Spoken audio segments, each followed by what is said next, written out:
Good afternoon, everyone. I have quite a bit to pass along today, so appreciate your patience, and we'll get right to your questions. First, let me start off by offering the Department's deepest condolences to the families of our 5 U.S. Marines assigned to Marine Heavy Helicopter Squadron 361, Marine Aircraft Group 16, 3rd Marine Aircraft Wing, who died in a helicopter crash February 6 in California.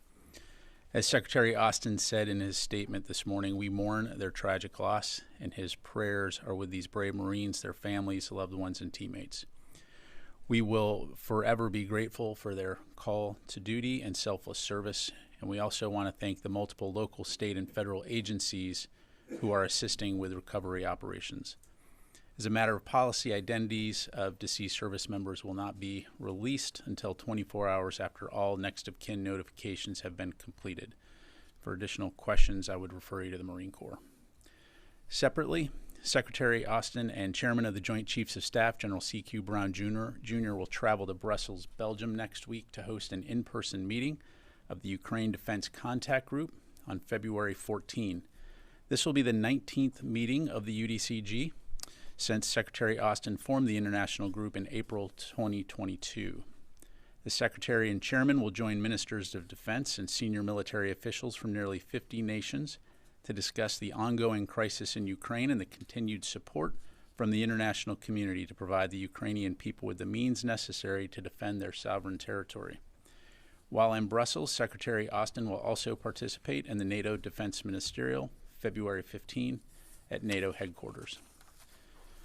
Turning to the Middle East, as U.S. Central Command announced yesterday at 9:30 p.m. Baghdad time, February 7, U.S. Central Command forces conducted a unilateral strike in Iraq in response to the attacks on U.S. service members, killing a Kataib Hezbollah commander responsible for directly planning and participating in attacks on U.S. forces in the region. There are no indications of collateral damage or civilian casualties at this time. Additionally, initial assessments indicate that there were no additional militants injured or killed beyond the one Kataib Hezbollah commander who was targeted. Additionally, CENTCOM continues to assess the results from our earlier strikes in Iraq and Syria on February 2, but initial indications are that over 40 militants associated with Iranian proxy groups were killed or injured in the U.S. strikes against 7 facilities, which included more than 85 targets that Iran's IRGC and affiliated militias have used to attack U.S. forces. As we made clear, the United States will continue to take necessary action to protect our people, and we will not hesitate to hold responsible all those who threaten the safety of our forces. Separate and distinct from the U.S. strikes in Iraq and Syria are the multinational actions we took on February 3rd as part of ongoing international efforts to respond to increased Iranian-backed Houthi destabilizing and illegal activities in the region. As you recall, coalition forces targeted 13 locations, striking 36 Houthi targets associated with the Houthis' deeply buried weapons storage facilities, missile systems and launchers, air defense systems and radars, all capabilities Houthi militia have used to attack international merchant and naval vessels in the region. These strikes were intended to further disrupt and degrade Houthi capabilities to conduct their attacks against U.S. and international vessels lawfully transiting the Red Sea. CENTCOM continues to evaluate the February 3 strikes, but initial assessments indicate that 35 targets at the 13 locations were destroyed or functionally damaged. The targets destroyed include command and control sites, weapons storage, missile systems, UAV storage, and operations sites, radars, and 3 helicopters. More broadly, since the first coalition strikes on January 11, we assess that we've destroyed or degraded more than 100 missiles and launchers, including anti-ship, land attack, and surface-to-air missiles, plus numerous communication capabilities, unmanned aerial vehicles, unmanned surface vessels, coastal radars, air surveillance capabilities, and weapon storage areas. I will repeat again that the U.S. does not want escalation and that these strikes are directly in response to the actions by the Iranian-backed Houthis. Again, however, we will not hesitate to defend lives and the free flow of commerce in one of the world's most vital waterways. Shifting to the Indo-Pacific, this week, the U.S. military and the Japan Self-Defense Force conducted a bilateral command post exercise known as Keen Edge 24, with the participation of the Australian Defence Force. The exercise is the latest in a series of joint multilateral command post exercises designed to increase our integrated joint operational capability, refine command and control procedures, and enhance interoperability of all participants. This year's iteration of the Keen Edge exercise included greater synchronization with the U.S. Space Command and U.S. Cyber Command, expanding the multi-domain collaboration that is incumbent on any large-scale exercise or operation. And finally, as a status update on a topic that many of you have been asking about, the DoD Performance Improvement Officer and Director of Administration and Management and her team have completed their 30-day review of the Department of Defense notification process for when the Deputy Secretary or another designated official assumes the duties and functions of the Secretary of Defense. The review has been submitted to Secretary Austin, and he is in the process of reviewing it. Much of the report is classified, since it relates generally to continuity of operations and the security of our personnel. However, as the Secretary has said, we remain committed to being as transparent as possible about the review, and we'll have more information once the Secretary's review is complete. And with that, I'll be glad to take your questions. We'll go to Associate Press Lita Baldor. Thank you, Pen. Just a couple follow-ups on the strike. So you're confirming that Al-Sadi was the only person in the vehicle at the time and the only person killed. Is that accurate, what you're saying? That is correct. We have high confidence that that was the case. And then you mentioned 40 militants. Were those primarily KH militia that were killed, the 40 that you mentioned? Because I think there's been some statements that there was a belief that no Iranians had been killed. Is that still the case? Again, CENTCOM continues to assess right now. We have no indications that Iranians were killed in these strikes. I don't have a specific breakdown in terms of the particular Iranian proxy militant group, other than to say, again, our assessment is that, what I read out to you. And then just on the review, just very, was that submitted today? And is there an expectation that there are any disciplinary actions recommended in this report or review, or is that something that comes later? Yeah, on that part, I haven't seen the review, so I can't answer that question. Again, we'll try to keep you updated on that front. To my knowledge, the report was submitted to the Secretary today. Okay, Jennifer? What evidence does the Pentagon have that Kateb Hezbollah was behind the drone strike that killed Americans in Jordan? Well, as we said in our statement, this commander was responsible for directly planning and participating in attacks on U.S. forces in the region. So again, I'll just leave it at that, Jennifer. Was he directly involved in planning that attack on the Jordan base?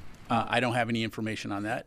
We are confident that he was responsible for directly planning and participating in attacks on U.S. forces, of which there's been over 160, as you know. And did you tell the Iraqi Prime Minister or anyone in the Iraqi government ahead of this strike? So we notified the Iraqis shortly after the strike occurred. I'm not going to go into any more details in terms of private diplomatic discussions. We, of course, fully respect Iraq's sovereignty and have been very clear in our public statements and private conversations that we would respond at a time and place of our choosing when it came to holding the groups that have been attacking U.S. forces accountable. And is your response over? As I said, this strike that we did yesterday was in response to the continued attacks on U.S. forces. I'm not going to discuss or speculate about potential future operations other than to say that we will continue to take necessary actions to protect our forces. Let me go over here to Tom, and then we'll go to... The 40 militants killed or wounded, do you have a breakdown from Iraq and Syria? And also, any sense civilians were killed? The mayor of Al-Qaim says 1 civilian was killed, 5 houses damaged. Are you guys looking into that? So, Tom, I don't have a breakdown for you, Iraq versus Syria. What I will say is that we are aware of allegations that at least 1 civilian was killed during the February 2 strikes, which CENTCOM is reviewing. As you've heard us say, we will always take civilian harm mitigation very seriously and take all possible precautions to minimize potential harms to civilian. But beyond that, I don't. That civilian killed in Al-Qaim, do you know where that person was killed? I don't have that in front of me. So again, CENTCOM will review this, and And lastly, on the review, will that also look into the communications breakdown? What happened there? For the 30-day review, So it will look at all the relevant facts associated with the notification process as it pertained to transferring authorities from the secretary to the deputy secretary. Again, that memo is available online on the DoD website under the publications tab, and you can see exactly what the review is calling for. Missy? But will the review be provided to Congress? And if so, would that be in a classified format so they can review it in classified setting, or will you wait and do some sort of unclassified version of that? And then going back to Iraq, do you have an update on the HMC process? There's some reports that there's going to be a meeting in a few days. Yeah, thanks, Missy. So we'll certainly work to keep Congress informed about the review, and so we'll keep you updated on that front. Again, at this stage, the Secretary just got it, so he's reviewing, but I'm confident, as we always do, we'll work with Congress to ensure they have the information that they request and that they need. On the HMC, we do remain committed to the HMC process. I don't want to get into the specifics on how and when those private conversations will occur, other than we'll work with our Iraqi partners on that. I forgot to ask, do you have any update on him potentially testifying before the HASC? Yes, the Secretary will testify to the HASC on 29 February. And will that be an open hearing? I'd have to refer you to Congress on that piece. Okay, Dan? Could you give us an idea of how important al-Saidi was to that militia group and to these attacks on U.S. forces? Well, again, I'd point you to CENTCOM's press release, and as I highlighted, I mean, this was a commander who was responsible for directly planning and conducting attacks against U.S. forces. And so, again, our focus in Iraq and Syria is on the enduring defeat of ISIS, but when our forces are threatened, we will take appropriate action, and this strike was conducted in response to the attack against our forces, as well as the attack on our base, our facility in Jordan, where 3 service members were killed and numerous wounded. Could I just ask you about the Sea Stallion crash? Is there any indication at this point that weather versus mechanical failures might have been a factor? And also, were there any indications that the crew tried to land or just considered landing before it went down? Yeah, thanks, Dan. I don't have any information on that. As you know, in any type of aviation accident or incident, there will be an investigation, and so it's very important to allow that investigation to run its course before any there's any discussion or speculation on what may have happened. So I'd encourage you to keep in touch with the Marine Corps, and they can keep you updated. Secretary, is there a wider concern about aviation safety now? There's been so many mishaps. There's been reports indicating problems with training, sufficient amount of training for both pilots and the maintenance crews. Yeah, well, I mean, I can assure you that we are dedicated to ensuring that safety is in all of our programs, to include our aviation programs. We've taken critical steps to integrate industry best practices when it comes to evaluating, training, maintenance, safety standards. I can also assure you that each of the services takes this very seriously as well.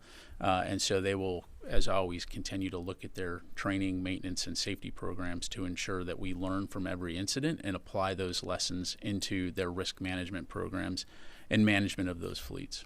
Thank you. Fadi? Thank you, John. I just have one clarification on the higher military commission. There is a statement by Major General about the meeting on February 11th. So is Okay. the Pentagon confirming that or not? Sure. I refer to that statement. Okay, cool. Okay, so my question, I could have taken that question. My question is, I have two questions. This is the first time we hear an official statement naming Abu Bakr al-Sadi. Statement from CENTCOM just said commander, said he is involved in this and that. I mean, why hasn't the Pentagon or CENTCOM mentioned who the guy who was targeted, especially the Iraqi government is protesting what happened, targeting someone in a busy street, endangering civilians according to their statement. And there's a major disagreement between you and your partner in Iraq, and yet there's another commander, part of the, according to Iraq's PMF, who's been assassinated in Baghdad, and you're not sharing enough information to prove that he's involved in anything that related to attacking U.S. forces. There was literally no question in that statement. I'm saying why there was a question. Even in your statement, you didn't mention his name until you So were asked Wassam Mohammed Sabir al-Saidi about was a Kataib Hezbollah commander who was responsible for directly planning and participating in attacks on U.S. forces in the region. He's not a member of the PMF. He's a Kataib Hezbollah commander. And we're very confident in the process that we took in order to identify and, again, hold this individual accountable. And then you said you respect the sovereignty of the Iraqi government. The Iraqi government disagrees with that statement, and it seems your action run opposite to that statement. When you take military actions in a sovereign nation, isn't that a violation of its sovereignty? Well, Fadi, so first of all, again, we're in Iraq at the invitation of the government of Iraq to fight ISIS. And again, I know you know this, but for the benefit of those listening and watching, you'll recall when we returned to Iraq with significant numbers in 2014, it was to help them fight ISIS. Again, those forces are there to help train and advise in their fight against ISIS and help save Iraqi lives. We, the U.S. military, have an inherent right to defend ourselves if attacked. And again, publicly and privately, we've made it very clear to our Iraqi partners that we will take necessary action to defend those forces. Again, I've served in Iraq. I've been there many times. We have fought and died alongside Iraqis for many years to help them defend their nation. And the reason that we're there is, again, to help them to protect their country against ISIS. But if we're attacked, we have a responsibility to defend our forces, and that's what we did. Let me go back over here to Oren, and then we'll go to Carl. Two questions. First, was it by design that no Iranians were killed as the U.S. seeks to avoid open conflict with Iran? I'm not going to have anything to provide, Oren, beyond what I've already made in my statement. And then second question, General Mazloum, the SDF commander, briefed reporters and said ISIS has taken advantage of the situation. Frankly, the chaos in the region, and they have seen a spike in their activity. Has the U.S. seen that same spike? Does that mean more ISIS attacks? Does that mean the de-ISIS coalition has effectively been busier? Well, look, I mean, part of this is relative when you want to start talking about ISIS and its presence around the world and around the region in terms of spike. Certainly, as we've seen before, ISIS is insidious and will take advantage of ungoverned spaces and opportunities to exploit tensions and fissures, is what you see in places like, just yesterday, I think there was an attack in Baluchistan by ISIS-K. You see them in Afghanistan. You see them on the African continent. So in Iraq and Syria, they are down, but they're not out. And so, again, this work by an international coalition continues to try to prevent a resurgence of ISIS. And so, again, we're very focused on that, but it's obviously not helpful when you have things like Iranian proxies attacking your forces that are there for that mission. But have you seen an increase in their activity in Iraq and Syria? I mean, they certainly conduct activities. I don't have any data in front of me right now to show. But again, yeah, so I'll just leave it at that. Carla. Thank you, Pat. Just to follow up, and then one question, but to follow up, you had mentioned about how U.S. forces have been working with Iraqis for years. This was the second time that the U.S. has struck inside of Iraq without letting the Iraqis know until after the strikes had occurred. Has there been some level of trust that's been lost between the United States and Iraq? Look, we, again, view Iraq as a very valued and important partner, and we will continue to work and consult closely with them on regional security issues, supporting them, because, again, we're there at their invitation. In terms of notification processes, look, we're going to take operation security and force protection into account into any operation. But again, I just go back to what I've said, that we've been very clear publicly and privately that we'll take appropriate action to defend our forces. Let me go okay, and then one on Ukraine, if I may. Sure. Ukraine's Alexander Syrsky has taken over from Zaluzny as head of Ukraine's armed forces. Has Secretary Austin or General Brown spoken to Syrsky yet, and does the Pentagon anticipate any changes in Ukraine's military strategy after this reshuffle? I can't speak for General Brown. To my knowledge, so I'd refer you to Joint Staff for that. General Austin, going back in time there. Secretary Austin has not spoken to to that individual. Obviously a lot of questions that we've received. We're aware, of course, of the reports about changes in the Ukrainian armed forces. That's really something that I would have to refer you back to Ukraine to discuss their internal discussions and decisions. I can tell you the one thing that it won't change, and that is our continued support for Ukraine and their efforts to defend themselves against Russian aggression. So just leave it at that. Laura. Thank you. One on Iraq, Syria, and one on Ukraine. Has there been an increased threat since these attacks started to the detention centers in Syria, where, as you know, there's many ISIS prisoners that are at risk of escaping? Laura, I'm not aware of anything. Attacks against the detention.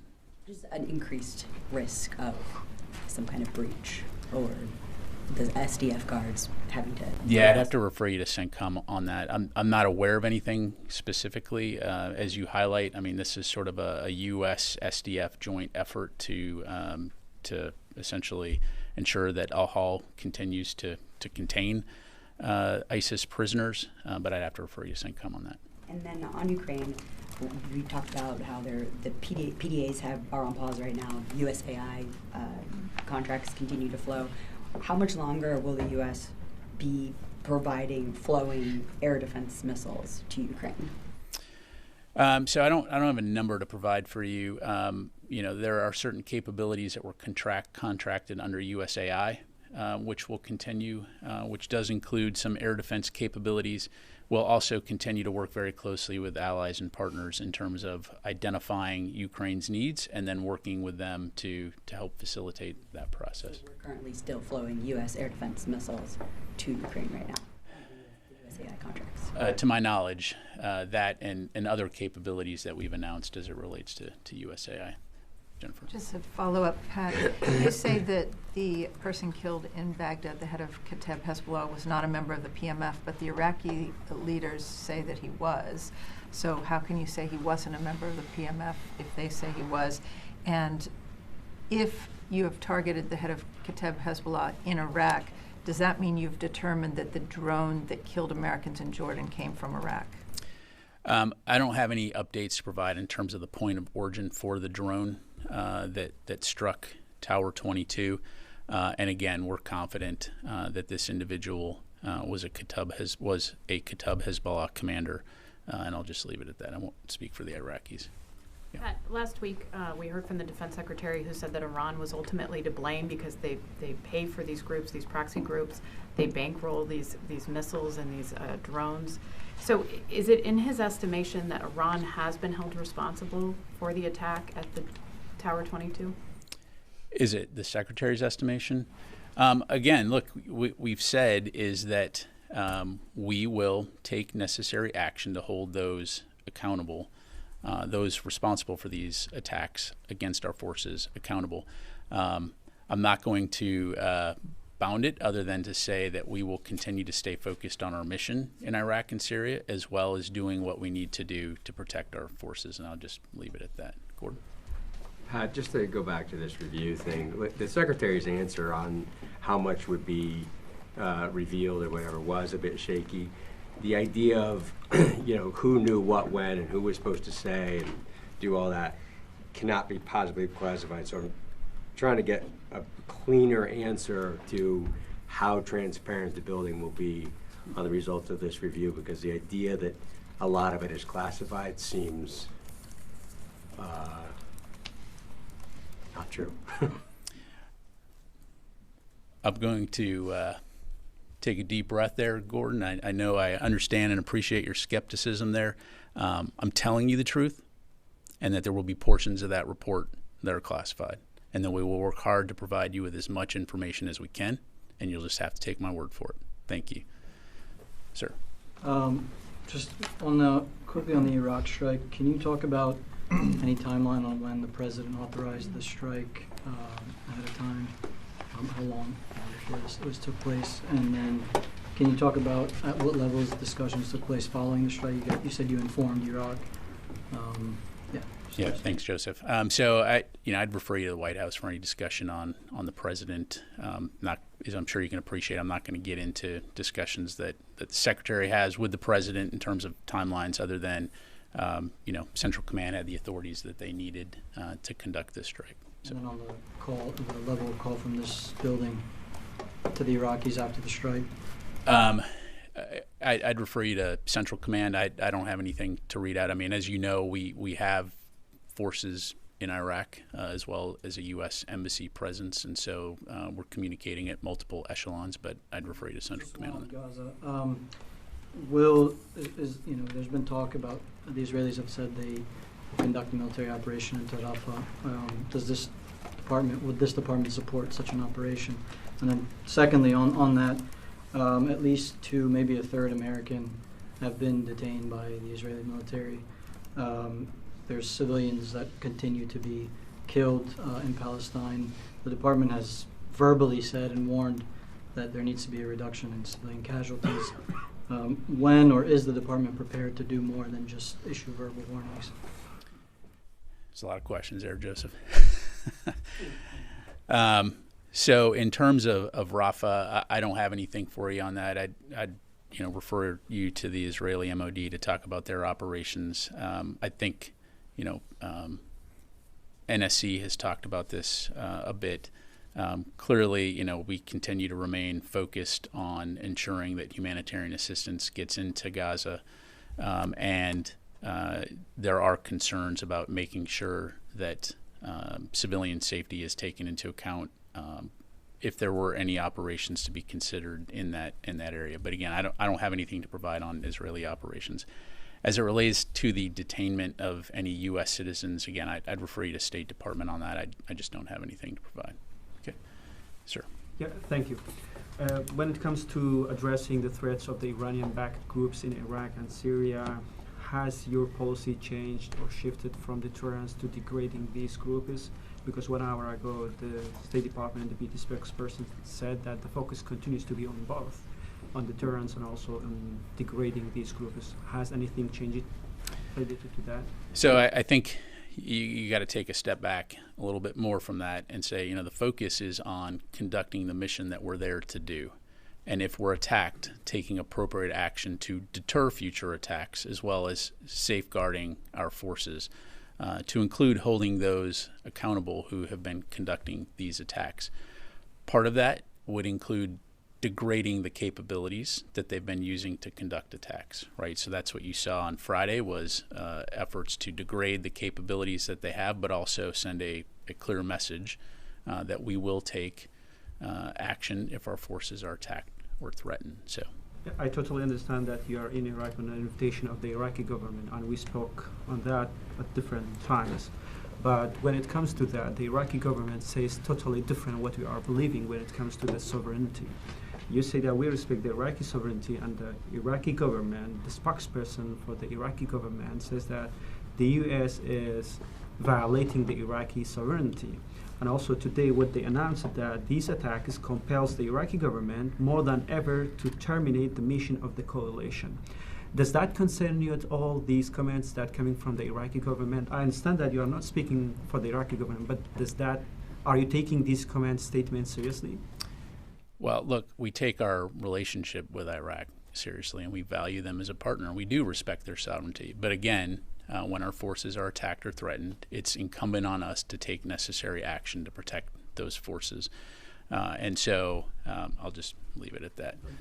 May I add last one, I need to get some of your colleagues here. Is there an agreement between you and the Iraqi government? Have you told the Iraqi government, if you like it or don't, if our forces been attacked by any groups inside Iraq, we will respond them without pre-notification to your government?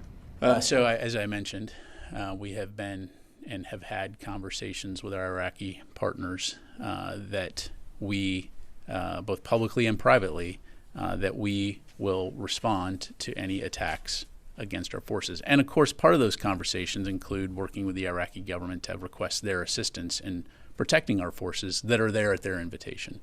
And so again, in some cases we have seen ISF forces doing that. But you know, as you have all highlighted and as we've discussed, you know, when our forces are threatened over 160 times, and you know, after 3 U.S. service members are killed, multiple wounded, you know, we're going to take appropriate action. Let me go to the phone here. Idris from Reuters. Hey there, Pat. When did the Secretary last speak with the Iraqi Prime Minister? I think it's been a few months at least. And is the lack of conversations and phone calls with him a sign that the Secretary feels that the Prime Minister is sort of helpless in stopping the attacks against U.S. troops? And secondly, you mentioned that about 100 missile launchers have been destroyed or degraded. What do you mean by degraded? Does that mean that they're sort of damaged beyond use, or could you describe that phrase? Yeah, thanks, Idris. I'll have to take the question on when the last call was. I want to say it was December timeframe with the Prime Minister, but and then you know, I'm not going to speak for him and you know, how he feels about things. Finally, in terms of degraded, yes, you know, functionally incapable of operating or being employed as intended. Thank you. Come back to the room here, sir. Thank you, General. I'm going to come back to the HMC discussions. Today, the spokesperson for Iraqi armed forces said this Sunday the negotiations will start again. And he said one of the topics is to phase out withdrawal of U.S. and alliance forces. Does this contradict what you have said before? Look, first of all, I'm not going to hold the meeting here. That's what we have meetings and discussions for. And as you heard us talk about, the purpose of the Higher Military Commission, which was agreed upon back in August, was to discuss the phasing of the transition of the military forces as part of the coalition to a longer-term bilateral U.S.-Iraq security cooperation. So, you know, again, what that looks like is exactly what those meetings will be all about and discuss. You know, the important thing here is, I think we all agree that a secure and stable Iraq is important to the region, and so the United States is committed to working with our Iraqi partners toward that end. I may ask, do your forces in Iraq have any role in conducting airstrikes, or only CENTCOM has? The forces in Iraq are there to support the train and advise mission for the Defeat ISIS mission at the invitation of the government of Iraq. Jared. Sir, on I believe it was the evening of February 4th, I could be incorrect, but there was a suspected militia drone attack on near the Green Village base in Syria, in which Syrian Democratic Forces members were killed. Is that the first time suspected Iran-backed militias have targeted the SDF with drones, and does the department see that as potentially indicative of a shift in tactics by these groups? So, Jared, I don't have the answer to that question. You'd have to talk to the SDF. As I, you know, my assessment based on, you know, my read, what I saw was that drone was probably intended for Green Village, and you know, landed several kilometers away from Green Village. So whether or not they were intentionally targeting SDF, I don't know. So just have to leave it there. Thanks. Ma'am. 2 questions. So first, in terms of all the strikes against the Houthis' equipment and different sites, have there been any Houthi casualties? And then on an earnings call today, the Maersk CEO said that the U.S. Navy can't guarantee the safety of passage in the Red Sea. Does the Pentagon agree with that? Is this Red Sea safe for commercial shipping right now? So on your first question, I don't have any information to provide in terms of specific numbers. I think it is a safe bet to assume that there are some Houthi militants that have been killed as a result of the strikes that we've conducted. I just don't have any numbers to provide for you. Again, our focus is on eliminating capabilities that they've been employing or using to conduct these attacks. And then in terms of the Red Sea, you know, look, this is why you have a coalition of over 20 countries working to help safeguard this vital waterway. It's a defensive coalition that is conducting joint patrols and providing capability to help vessels that transit. At the end of the day, it's up to commercial industry whether they opt to go through that route. Obviously, I think it's in the international interest to ensure that it is safe and secure, and that's why we're working so hard toward that end. Let me go back out to the phone here. Jeff Shogel, Task and Purpose. Thank you. The Pentagon has provided an update of how many service members have been injured in Iraq and Syria. Could we get the number of those diagnosed with mild traumatic brain injury? I know it's been asked before, and understandably other things have happened, but an update on the TBIs would be most welcome. Also, back in January, there were some tweets that the Houthis with their F-5 fooled around and found out, and that their F-5 was shot down. Can the DoD talk about that at all? Yeah, thanks, Jeff. On your first question, we'll take that. As you know, those numbers can fluctuate, but we'll take that question. On the latter question, I don't have anything to provide for you beyond what I've read out in my topper and in the previous briefings in terms of BDA at this stage. Thank you. Tom. Thanks, Pat. Other than the first time it was announced about the Ukraine contact group, and every time you mention a new one coming up, you've always said, and more than 50 nations will participate. In your opening remarks today, you said nearly 50 nations. Why the drop-off in support? So I don't think there's been a drop-off in support, and I'd ask you to go back and look at the various statements, because I would submit that, sometimes it's nearly 50, sometimes it's more than 50. I thought you might say that, and I did look before I asked the question. Great. So it was a setup. Excellent. Good to know. All right. Anything else I can do to entertain you? You've done a great job so far. Perfect. All right. Let me go to Howard Altman, Warzone. Hey, thanks, Pat. Can you provide any more details about how the drone that got through Tower 22 in Jordan, how that happened? Was it a lack of air defenses? Can you provide more details? Yeah, thanks, Howard. So what I can tell you right now is that U.S. Central Command is investigating the attack on Tower 22. And so at this stage, it would be inappropriate for me to comment or speculate on the specifics of that. U.S. Army Central Command has the lead for that investigation, and so they'll be doing that work. Certainly, once that investigation is complete, we may have more information to provide, but right now I'm just not able to go into those details. Thank you. Come back in the room, sir. Is there any indication that North Korea prepare conducting military action against South Korea? That North Korea is preparing to military action against South Korea? I don't have any intelligence to pass along. So basically, again, we're going to continue to monitor the situation. I'm not aware of any imminent attacks, but we're going to continue to work closely with South Korea and Japan to monitor the region and work towards security and stability. One more. So do you know any information that what kind of a weapon or technology North Korea received from Russia in return for their providing ammunition and missile to Russia? I'm sorry, can you repeat that? So what kind of a weapon or technology North Korea received from Russia in return for their providing ammunition to missiles to Russia? I don't have any specifics to pass along. As you highlight, there is a relationship there, and we do know that North Korea has provided capabilities to Russia,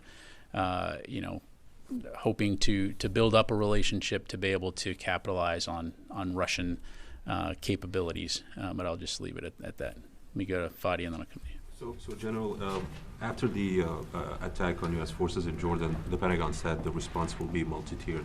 So far, we've seen two waves at least, the one in Iraq and Syria, and now with in Baghdad.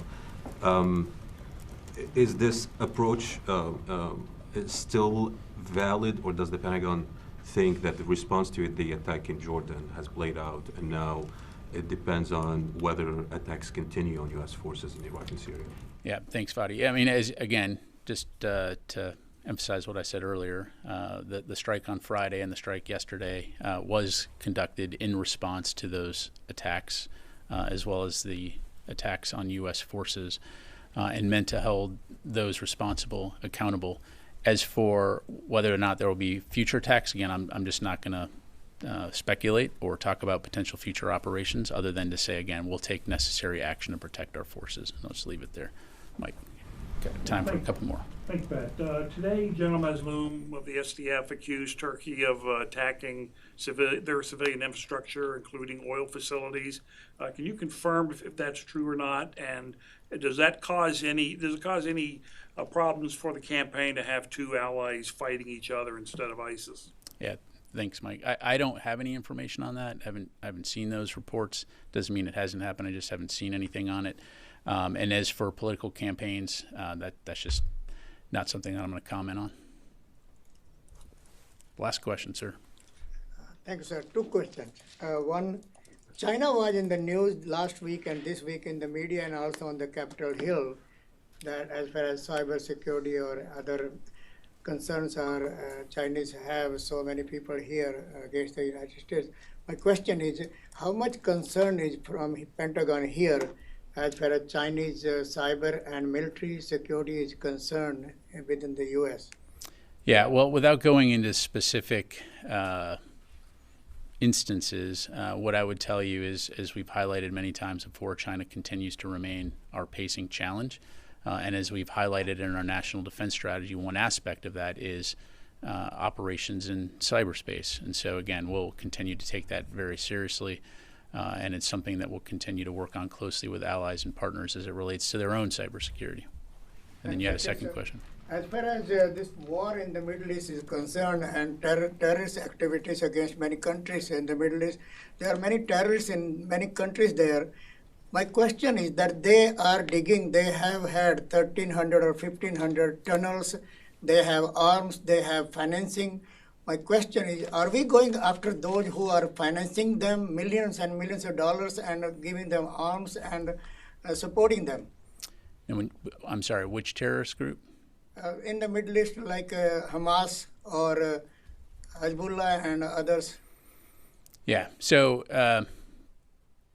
without getting into a specific breakdown of various terrorist groups, and happy to have an offline discussion with you on that. As you know, as part of our national defense strategy, counterterrorism is an aspect of that, right? We acknowledge that there is significant terrorist threats around the world, and we will continue to work with our allies and partners towards addressing that, to include those that affect our homeland. And so it's something we obviously take very seriously. It's something, oh, by the way, that we got very good at after 20 years of conducting counterterrorism operations, but also recognizing the fact that around the world we have other interests, to include addressing the threats that countries like Russia pose in Europe, as well as the pacing challenge of China, as I highlighted. So thank you very much, everybody. Appreciate it.